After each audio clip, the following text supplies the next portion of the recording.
What is the role of witness credibility in preponderance of evidence? Imagine trying to solve a puzzle with pieces that don't quite fit.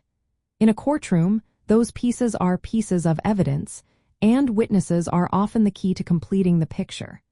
When a judge or jury decides who is more likely telling the truth, they relying heavily on how believable the witnesses seem. That's where witness credibility becomes so important. In civil cases, the standard of proof is called the preponderance of evidence. This means that one side's evidence must be more convincing than the others, just over 50%.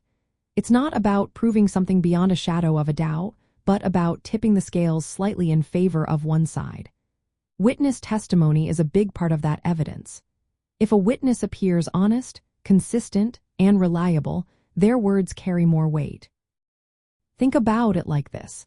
If a witness's story matches other evidence and they seem truthful when they speak, their testimony can help push the evidence over the 50% mark.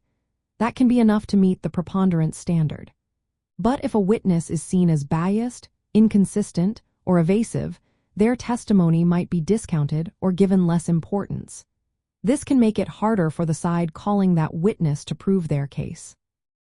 In court, lawyers often focus on how witnesses act and what they say. They look at things like facial expressions, tone of voice, and whether their story stays the same over time. During cross-examination, lawyers try to challenge a witness's credibility by pointing out contradictions or motives to lie. The goal is to persuade the judge or jury which version of events seems more believable. Ultimately, witness credibility acts like a filter. It helps the fact finder decide which evidence is more likely to be true. Without credible witnesses, it becomes tough to prove that your side's story is more probable than the other side's. That's why credibility is so vital in persuading and arguing your case under the preponderance of evidence standard. It's the key to convincing others that your claim is more likely correct.